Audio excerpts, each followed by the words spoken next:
Welcome back once again. एक दफ़ा फिर आपको बजट की बात में खुशामदीद कहेंगे कि 21 न्यूज़ पर ये हमारी प्री बजट डिस्कशन जारी है। इकनॉमिक सर्वे रिपोर्ट आ चुकी है और हमारे पैनल में भी तब्दीली आ चुकी है। बिलाल खान ने हमें ज्वाइन कर लिया। जी Bilal, thank you very much Yasir. और बड़ी खूबसूरती से पिछले एक घंटे के अंदर तमाम चीज़ें डिस्कस हो रही थी। इकोनॉमिक सर्वे के ऊपर जो है वो बात हो रही थी। ऐसा लग रहा है कि इस बार बजट जो है वो ये कहा जा रहा है कि पिछले साल से कुछ ज़्यादा बेहतर है।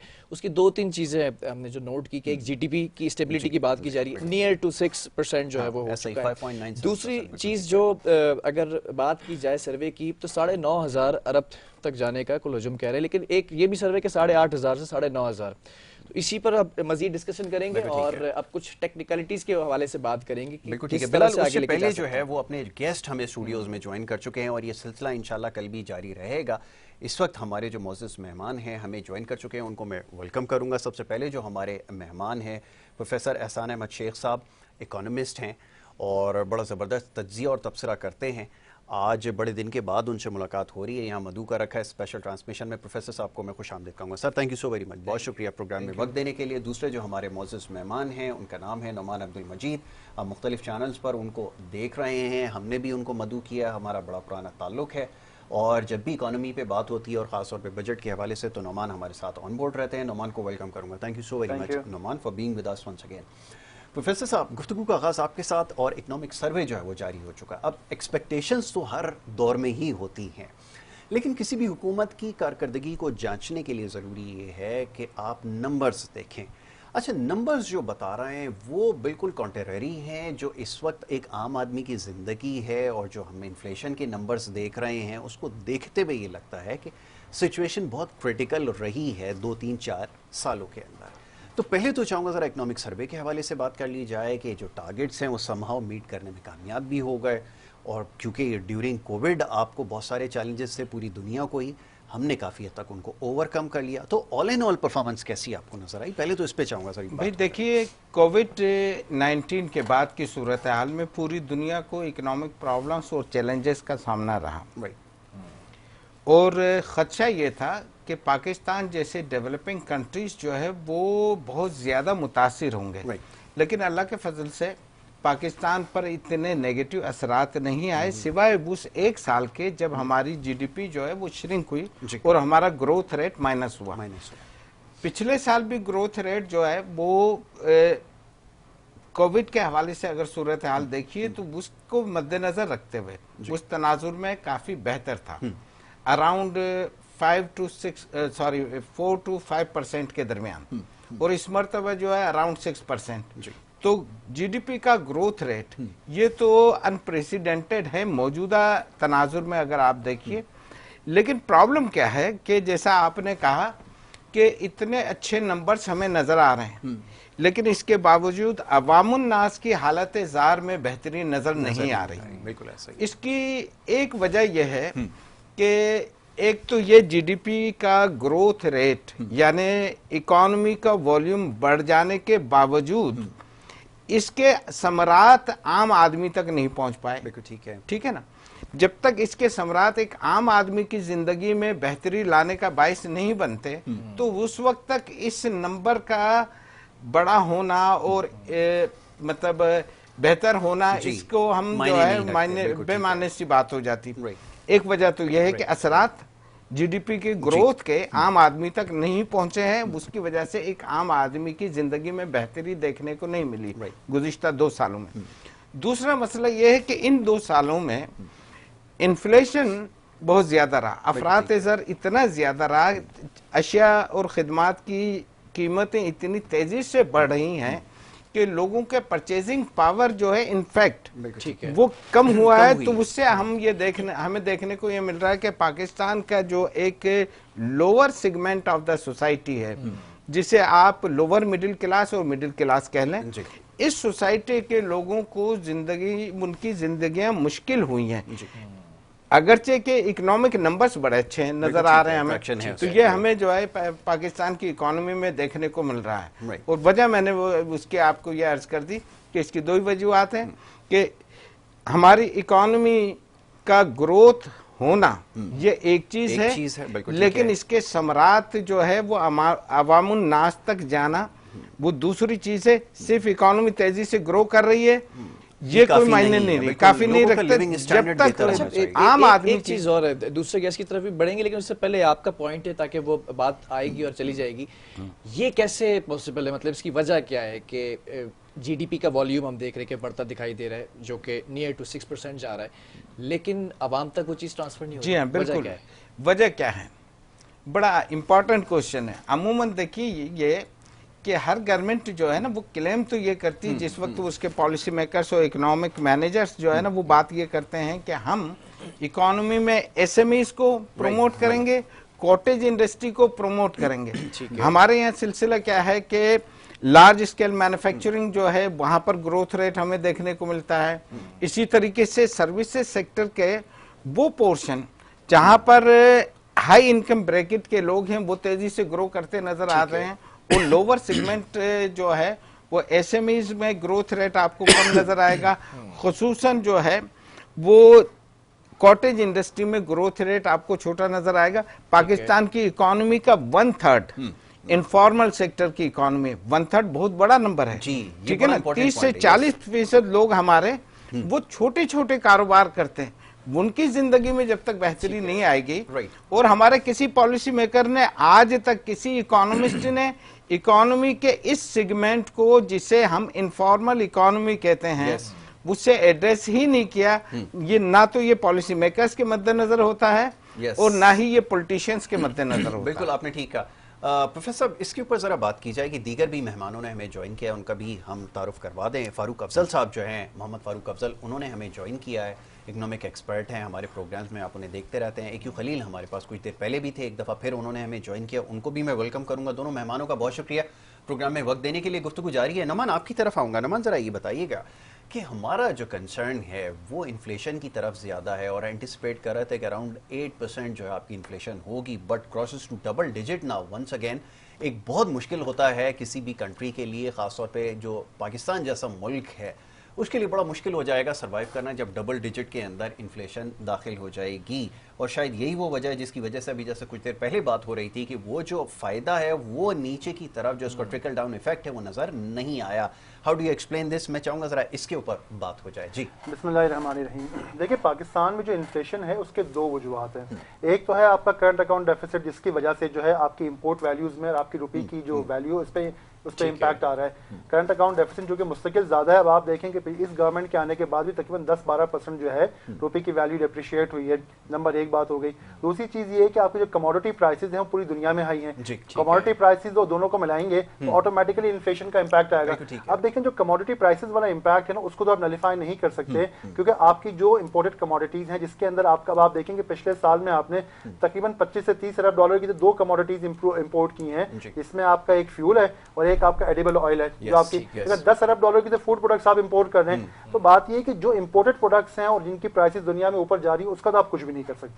हाँ, मसला ये हो रहा है कि ये जो हमारे यहाँ जो हमारे करंट अकाउंट डेफिसिट की वजह से हमारा रुपये का जो डिप्रिसिएशन तकरीबन 10-12-15% हो रहा है, उसकी वजह से हमारे यहाँ इन्फ्लेशन का इम्पैक्ट डबल हो गया है। अगर आप गौर करें ना, पाकिस्तान के लोग, वैसे तो पाकिस्तान की इकोनॉमी के बहुत सारे मसाइल हैं, अगर आप बॉटम लाइन पे चले जाएं तो एक मसला पाकिस्तान की इकोनॉमी का है, वो है आपका करंट अकाउंट। उससे इम्पैक्ट क्या होता है? देखें, हमारी यहाँ बात होती है फिस्कल डेफिसिट की, हमारी यहाँ हाई डेट सर्विसिंग की बात होती है। इन सब की रूट कॉज में है आपका करंट अकाउंट डेफिसिट। जब करंट अकाउंट डेफिसिट बढ़ता है तो आपकी रुपये की वैल्यू नीचे जाती है, आपकी डेट्स रुपये की वैल्यू जब नीचे जाती है तो आपका इन्फ्लेशन बढ़ता है। इन्फ्लेशन बढ़ता है तो आपका जो IMF से आपका इंटरेस्ट रेट का मुआहिदा है कि आप पॉजिटिव इंटरेस्ट रेट रखेंगे 2%, वो सही है गलत है जो भी है, आप उसको बढ़ाते हैं। इस वक्त गवर्नमेंट की जो बोरोइंग कॉस्ट 15% के आसपास चल रही है, जिसकी वजह से आपकी डेट सर्विसिंग बढ़ी हुई है। अच्छा, करंट अकाउंट की वजह से आपको बार बार IMF में जाना पड़ता है, जिसकी वजह से आपकी इकोनॉमी स्लो डाउन होती है, और करंट अकाउंट की वजह से ही आपको इंटरनेशनल बोरोइंग कॉस्ट ही बढ़ती है। कर्टेल कैसे करेंगे?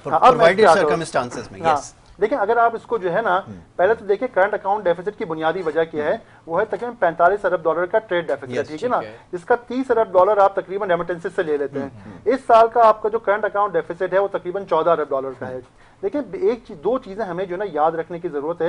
एक थी कि कोई भी शख्स ये कहे ना कि मैं आज अगर इकोनॉमी का मिनिस्टर हूँ, कल मैं IMF के पास नहीं जाऊंगा, ये प्रैक्टिकली पॉसिबल नहीं है। आपको बिटवीन 1 to 3 ईयर का एक प्लान बनाना पड़ेगा कि किस तरह हम IMF के साइकिल से और करंट अकाउंट डेफिसिट के साइकिल से लॉन्ग निकल टर्म सकते हैं। प्लान जब प्रिवेल करेगा तब जाकर आप इस सिचुएशन को ओवरकम कर सकेंगे, ऐसा ही है बिल्कुल। उसके है, हाँ, उसके कुछ कंपोनेंट्स हैं, मे बी वो अभी उसके ऊपर अभी इसके ऊपर बात करते हैं। नमानी, बड़ा इंपॉर्टेंट पॉइंट है, आपने बिल्कुल ठीक कहा कि ये लॉन्ग टर्म प्लान हमारे पास क्यों नहीं है, और जब ये नहीं होगा तो फिर हम कैसे सस्टेनेबल इकोनॉमिक ग्रोथ को अचीव कर सकेंगे। $1 मिलियन क्वेश्चन है। फारूक अफजल साहब ने जो है वो ज्वाइन किया। फारूक साहब की तरफ चलेंगे। फारूक भाई, आपको आवाज हमारी आ रही है? जी वालेकुम अस्सलाम। फारूक साहब, ये फरमाइएगा कि अभी डिस्कशन जारी है, बजट अभी आया नहीं है, लेकिन जो इकोनॉमिक सर्वे रिपोर्ट आई है उसके ऊपर अभी गुफ्तगू हो रही थी। जो नंबर्स रिवील किए गए हैं वो देखने में तो बड़े अट्रैक्टिव नज़र आ रहे हैं। कुछ जगह पे कुछ एरियाज़ में टारगेट्स को मीट भी कर लिया गया है, लेकिन सवाल ये है कि अभी कुछ देर पहले जैसे बात हो रही थी, क्योंकि आपके पास एक कॉन्क्रीट प्लान नहीं है, पॉलिटिकल स्टेबिलिटी नहीं है, कैसे अचीव करेंगे आने वाले वक्त में। एक बहुत बड़ा एक एम्बिशियस टारगेट है जिसके हवाले से बात हो रही है, टैक्स कलेक्शन का, मैं उसकी तरफ आऊँगा, रेवेन्यूज़ के हवाले से और बहुत सारी चीज़ें हैं, लेकिन ये मुमकिन कैसे होगा जब तक अनटिल अनलेस आपके पास कोई पॉलिटिकल स्टेबिलिटी नहीं होगी। क्या कहेंगे इस बारे में? देखिए, तो भाई बात ये है कि कितनी बड़ी बदकिस्मती है कि एक चलती हुई हुकूमत, आप अगर इकोनॉमिक सर्वे देखें तो सारे figures, you know, they are very good figures. हमें दिखाते हैं बेस्ट की चीज को मैन्यूवर करें और इस तरह कुछ करें कि आवाम को बता सकेंगे कि इकोनॉमी अच्छी नहीं।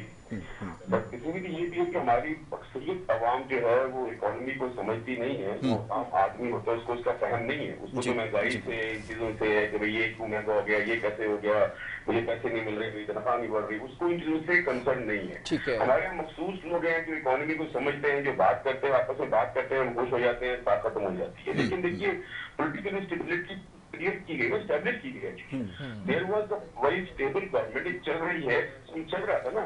हमारे यहाँ यही एक मसला है कि आज तक देखिए ये जो गवर्नमेंट है इसकी अगर आप देखें 17 साल पुराना रिकॉर्ड तोड़ा पूरी उस हिस्ट्री का जो उन्होंने इकोनॉमिक ग्रोथ था। लेकिन वो क्यों हटाया गया? देखिए बात ये है कि आप कौन से ऐसे अजायम थे, कौन सी ऐसी मौत आ गई थी कि जिनको हटाएं और काम बेहतर हो जाएगा। हमने महंगाई मार्च किया, सबने, सब दुनिया बाहर आई, सब कुछ हुआ, तो क्या महंगाई खत्म होगी इनके आने से? क्या चीजें सेटल होगी इनके आने से? क्या ये बहुत चैंपियन है जो भी आए, ये बहुत अच्छा काम करेंगे, कर रहे हैं ये लोग? ठीक है, चीज ये है कि इनकॉम्पिटेंसीज एवरीवेयर एक्चुअली। ठीक है, आप चलते हुए निजाम को जब डीरेल करेंगे तो यार ये तो हम और आप बैठ के, मेरी आपसे पहले भी बड़ी डिस्कशन होती थी इसके ऊपर, लेकिन हम so much disappointed and you know basically मैं कहूँ कि इतनी डिसअपॉइंटमेंट है कि यार इस मुल्क के साथ क्या खिलवाड़ हो रहा है और क्या किया जा रहा है एक्चुअली। तो ये देखिए, ये जो मैं शुरू से कहता हूँ कि शॉर्ट टर्म रेंज गोल होने चाहिए, मीडियम रेंज होने चाहिए और फिर लॉन्ग टर्म रेंज होने चाहिए। लेकिन अनफॉर्चुनेटली हमारे यहाँ इसका हमेशा से यू नो कभी भी इस पर तवज्जो नहीं दी कि जितने भी जो पॉलिसी मेकर्स हैं ये सारे हुए जो कट पेस्ट करके यू नो बजट बनाते हैं, उनको पता ही नहीं है कि बजट बनाना कैसे है।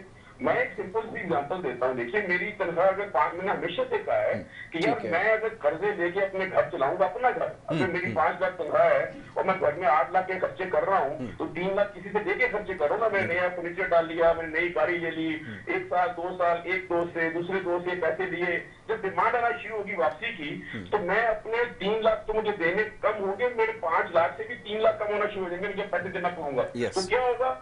Then I won't have any money even to run my house actually. Right. So हमें पहली चीज तो ये देखिए, आपने अगर कंट्रोल करना है, मैं इसके हमेशा खिलाफ रहा हूँ कि आप कर्जे लेके डेवलपमेंट के काम करें। ठीक है। 5 साल ये देखिए, वो डेवलपमेंट के जो पैसे दिए जाते हैं अल्हम्दुलिल्लाह वो सारा करप्शन में चला जाता है। ये तो है, ये तो फैक्ट है। फारूक साहब, आपका इनिशियल कॉल आगे भी बढ़ूंगा। AQ खलील साहब हैं, उनको भी मैं खुशामदीद कहूंगा, वेलकम। AQ साहब, आपको मेरी आवाज आ रही है? AQ साहब हमारे साथ मौजूद है इस वक्त?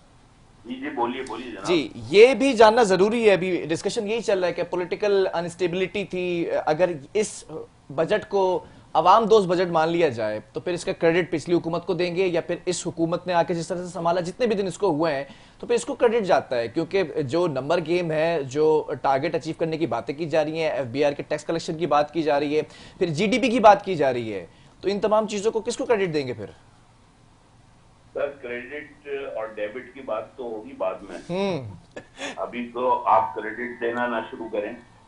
नहीं, जो इकोनॉमिक सर्वे हुआ है उससे तो ऐसा लग रहा है सब अच्छा है। बिल्कुल ठीक है। नहीं, देखें बात असल में ये है कि हुकूमतें किसी की भी आए, हमारा एक तरीकाकार है कि हम, आपकी आवाज की डिस्टॉर्शन हो रही है। नहीं, आपकी आवाज बिल्कुल ठीक आ रही है, क्यों, कंटिन्यू रखें please.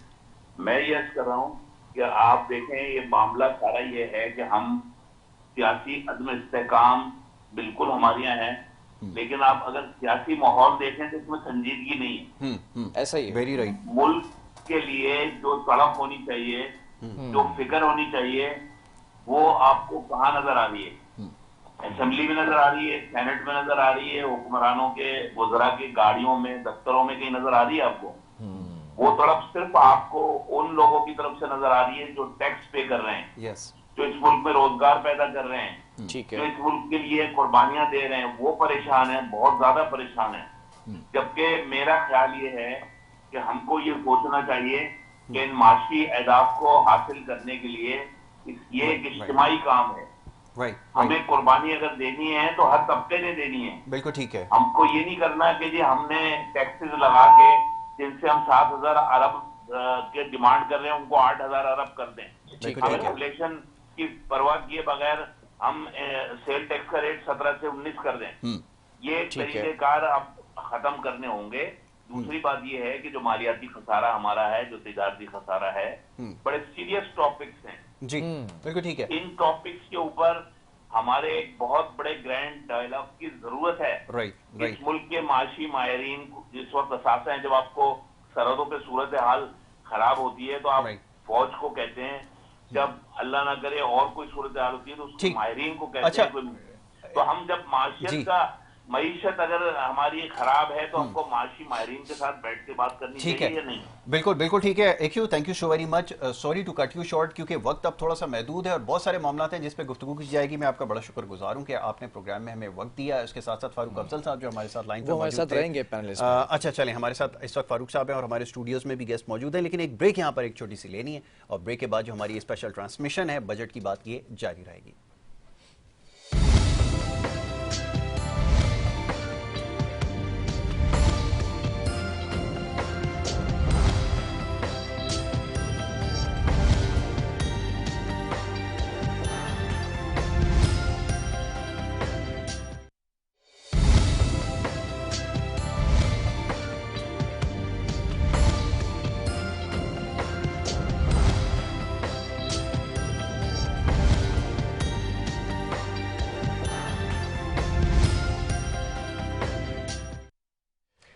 Welcome back once again. एक दफ़ा फिर आपको खुशामदीद कहेंगे। बिलाल खान, मोहम्मद यासिर एक दफ़ा फिर आपके सामने। और कुछ देर पहले बात हो रही थी जनाब बजट के हवाले से, एक्सपेक्टेशन। पहले ऐसे ब्रेक के अंदर भी हम यही डिस्कशन कर रहे थे कि जब बजट पेश किया जाएगा तो जिन नंबर्स पे बात की जा रही है, इकोनॉमिक सर्वे की बात की जा रही है, तो क्या वो रियलिटी में भी नंबर सामने आएंगे? सबसे बड़ा ये इस वक्त गेम है कि इस वक्त जीडीपी की बात की जा रही है, क्या जीडीपी वाकई 6% को टच करती दिखाई देगी, बिल्कुल या ऐसा ही। फिर माजी की तरह ही इसके अंदर भी हम देखेंगे कि बिल्कुल ठीक डाउनफॉल है। आएगा? ये बड़ा इंपॉर्टेंट क्वेश्चन है और ये आपने बिल्कुल ठीक कहा कि ये मुमकिन कैसा होगा। नंबर्स तो हमें कुछ और नजर आते हैं, लेकिन हकीकतन एक आम आदमी की ज़िंदगी में बेहतरी आ रही है या नहीं, उसकी माशी हालत बेहतर हो रही है या नहीं, इसके ऊपर गुफ्तगू हो रही थी, डिस्कशन हमारी जारी थी। स्टूडियोज़ में मेहमान हमारे साथ मौजूद हैं, प्रोफेसर एहसान अहमद शेख साहब। शेख साहब, ये फरमाइएगा कि अभी कुछ देर पहले जैसे हम डिस्कस कर रहे थे कि ये जो एक इकोनॉमिक स्टेबिलिटी है ये आएगी कंसिस्टेंट पॉलिसीज से, लेकिन अनफॉर्चुनेटली बड़ी हमारी बैड लक है कि हम एक रजीम चेंज होती है, दूसरी, फिर उसके बाद एक तीसरी, और उसके बाद फिर से वही चैलेंजेस सर उठाना शुरू कर देते हैं। ये सिलसिला कैसे रुकेगा? पहले तो इसको डिस्कस किया जाए, फिर मूविंग फॉरवर्ड थोड़ी सी बात करते हैं एक्सपेक्टेशंस के हवाले से, बजट के हवाले से। यस, देखिए जनाब, इसमें तो कोई कलाम नहीं है कि इसमें कोई दो राय नहीं हो सकती कि अगर आप अपनी इकॉनमी को लॉन्ग वे लेकर जाना चाहते हैं तो आपकी इकोनॉमिक पॉलिसीज आपकी कंसिस्टेंट होनी चाहिए। ठीक है, ठीक है ना। सस्टेन्ड पॉलिसीज जब तक नहीं होंगी उस वक्त तक आपकी इकोनॉमी में जो ग्रोथ रेट है वो सस्टेनेबल नहीं रहेगा। पाकिस्तान में कभी भी ग्रोथ रेट का प्रॉब्लम नहीं रहा, हमेशा प्रॉब्लम रहा है कि ये ग्रोथ रेट सस्टेनेबल नहीं रहा है, इसमें फ्लक्चुएशन बहुत ज्यादा आपको देखने को मिली। और इसकी एक वजह यह है कि पॉलिसीज में स्विच बहुत ज्यादा जल्दी आता है। गवर्नमेंट जो है वो बार बार अल्टरनेटिव उसमें आपको देखने को मिलता है। आपको बाकायदा एक चीज डिवाइड नजर आएगा। इससे पहले पीटीआई की गवर्नमेंट से पहले आपको एक अरसे तक हमेशा ये नजर आया कि पीपल्स पार्टी की गवर्नमेंट थी, फिर नवाज लीग की गवर्नमेंट थी, तो आपको यहाँ एक वाजे डिवाइड नजर आएगा। जब कभी भी पीपल्स पार्टी की गवर्नमेंट आएगी तो ये प्रो एग्रीकल्चर पार्टी है। तो इसका मतलब यह है कि पीपल्स पार्टी की गवर्नमेंट में जो है वो इकोनॉमिक पॉलिसीज एग्रीकल्चर की तरफ टिल्टेड आपको बाकायदा नजर आएंगी। और इसके बरक्स जब कभी भी नवाज लीग की हुकूमत आएगी तो ये प्रो इंडस्ट्री पार्टी है और आपको उसमें नजर आएगा बाकायदा। अर्बन इकोनॉमी तो और ये जो रूरल इकोनॉमी इस तरीके से आपको है, पॉलिसी शिफ्ट नजर आएगा बाकायदा। ठीक है। तो उसकी वजह से आप देखेंगे कि इकोनॉमी का ग्रोथ रेट वो सस्टेनेबल नहीं रहेगा।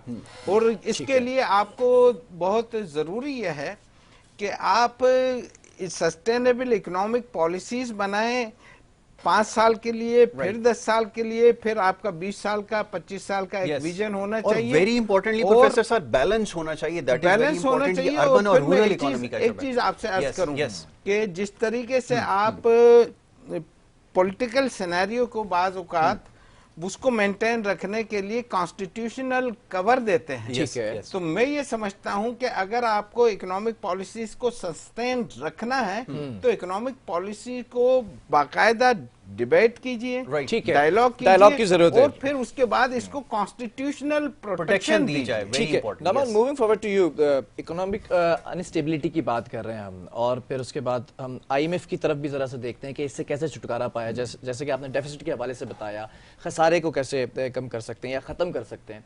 ये आईएमएफ से छुटकारे के लिए क्या हाल है, जो हम ब्रेक के अंदर भी डिस्कशन कर रहे थे?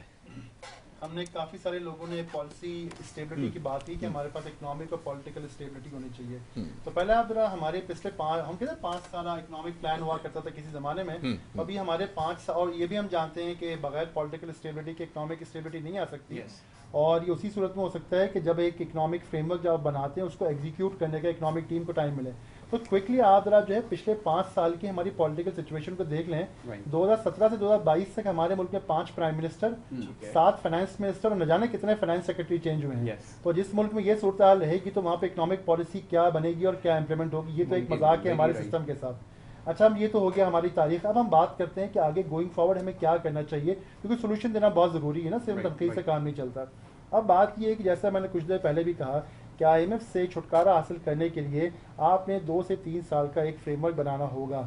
वैसे तो पाकिस्तान की इकोनॉमी के बहुत सारे प्रॉब्लम्स हैं, लेकिन इस वक्त हमारी जो इकोनॉमी के प्रॉब्लम्स की जड़ है वो हमारा करंट अकाउंट डेफिसिट है, जिसकी वजह से हमारा रुपया भी डिप्रिशिएट होता है, इन्फ्लेशन भी बढ़ता है, इंटरेस्ट रेट भी बढ़ता है।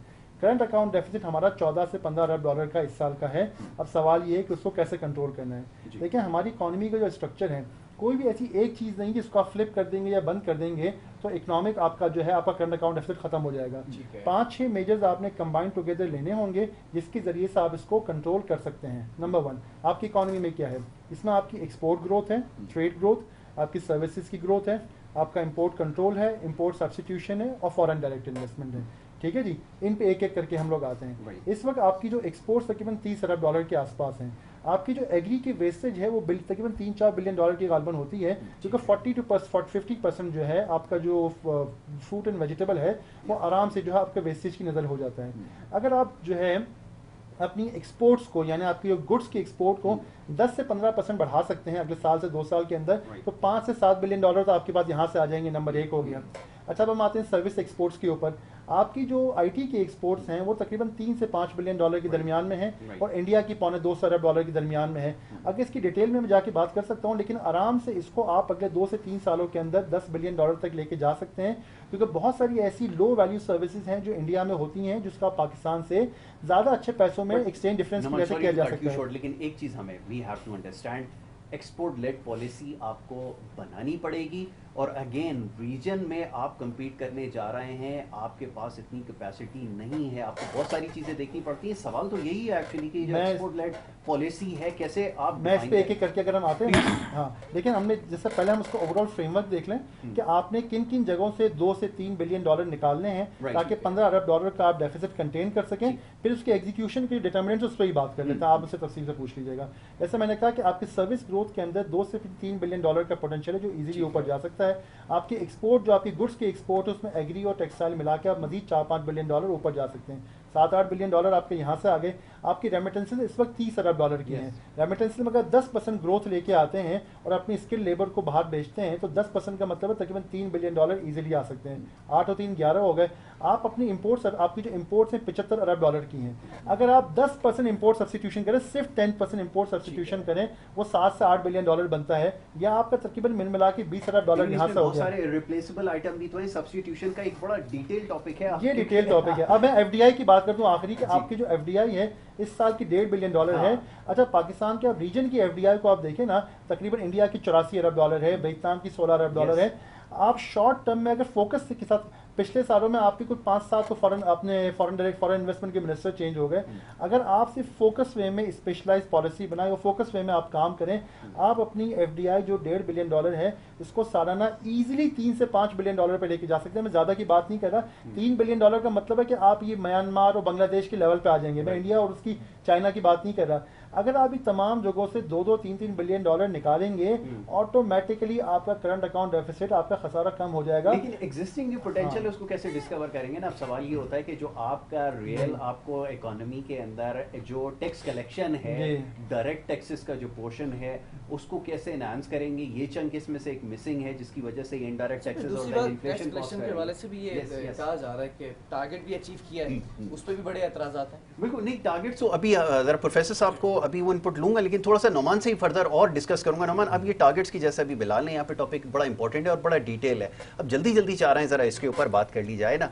तो जरा ये भी बता दीजिए ना कि जैसे अभी इन्होंने निशानदेही की है कि चले आप टैक्स रेवेन्यू है उसकी तरफ भी आपको फोकस करना पड़ेगा। एक पाकिस्तान जैसी इकोनॉमी के अंदर दो बड़े मेजर प्रॉब्लम है, एक तो डॉक्यूमेंटेड इकोनॉमी नहीं है और दूसरा है कि टैक्स कलेक्शन इनडायरेक्ट बेस के अंदर होती है जिसकी वजह से इन्फ्लेशन कॉज कर रही है। दूसरी तरफ टैक्स छूट भी दे रहे हैं काफी, ये भी है। कैसे दो मसाइल के ऊपर जल्दी से पाकिस्तान देखें, टैक्स का जो बुनियादी मेजर जो होता है वो दो होते हैं। एक तो होता है आपका टैक्स टू जीडीपी रेशो, तो 10 और 11% के आसपास है पाकिस्तान का। और जो जो आपकी जो बेहतर कंट्रीज हैं, जो OECD कंट्रीज हैं, उसका अप टू 44% जाता है। तुर्की का आप समझ लें कि तक मिडिल वे में 24% पर है। तो इजीली हमें अपना टैक्स टू जीडीपी रेशो 15 से 20% तक लेके जाने की जरूरत है। वो कैसे होगा मैं इस पर एक सेकंड में आता हूँ।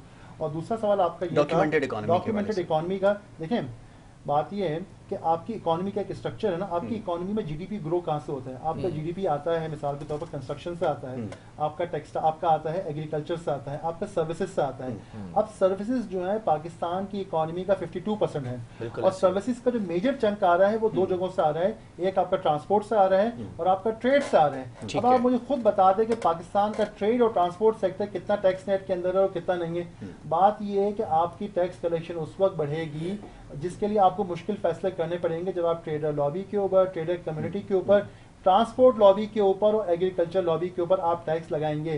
देखिए, जहां से जीडीपी जनरेट हो रहा है वहीं टैक्स लगाएंगे ना। ऑलरेडी टैक्स नेट में है। अब देखिए ना, ये भी एक डिबेट है ना कि आपने जो एग्रीकल्चरल आपने इनकम को जैसे आप कहते हैं कि वो टैक्स ब्रैकेट में नहीं आती, वो कहते हैं सीड के ऊपर, देन फर्टिलाइजर के ऊपर और जो दीगर एसेंशियल्स हैं, इनपुट्स हैं, उसके ऊपर ये जो मशीनरी है इसके ऊपर आप टैक्स ले लेते हैं। तो उनका कहना ये कि ये तो ऑलरेडी टैक्स नेट के अंदर है।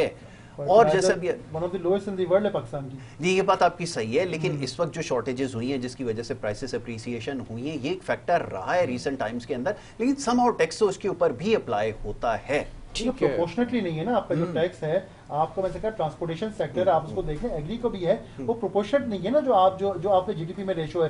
स्ट्रीमलाइन कैसे करेंगे ये बता देना, मेजर क्या लेंगे, क्योंकि ये जो पॉलिटिकल गवर्नमेंट है ये अनपॉपुलर डिसीजन लेने में ना थोड़ा सा आपको पता है रिलक्टेंट होती है। देखिए, अनपॉपुलर डिसीजन तो ये भी है कि आप जो है ना हवाला बंद कर दें मिसाल के तौर पर, और खेपियों को और जो है ना आपकी इलीगल ट्रेड को बंद कर दें, उससे भी ट्रेडर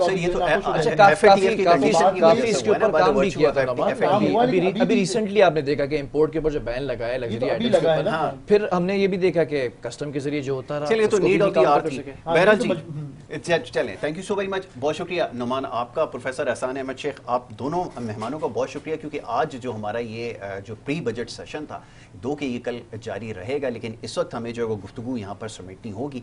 कोशिश की मुख्तसर वक्त में जो है वो बजट के हवाले से जो एक्सपेक्टेशन कल इस ट्रांसमिशन को कंटिन्यू रखेंगे और फिर ये भी देखना है सबसे पहली चीज़ यासिर कि जो आज डिस्कशन किया है और जो नंबर गेम है वो रियलिटी में भी चीज़ें आती हैं। और फिर बड़ा अच्छा एक टॉपिक यहाँ पर आज रेस किया गया कि आम आदमी तक वो चीज़ नहीं पहुँच रही है जो ट्रांसफ़र करनी थी चीज़ें। जीडीपी आपकी स्टेबल होती नजर आ रही है बकौल आपके, लेकिन आम आदमी तक क्या कल तमाम चीजें वाज़ेह हो जाएंगी। एग्जैक्टली, बिल्कुल जी। अब यहाँ से आपसे इजाजत लेंगे, बिलाल खान, मोहम्मद यासिर और हमारी पूरी टीम को दी इजाजत। कल मुलाकात होगी। अल्लाह।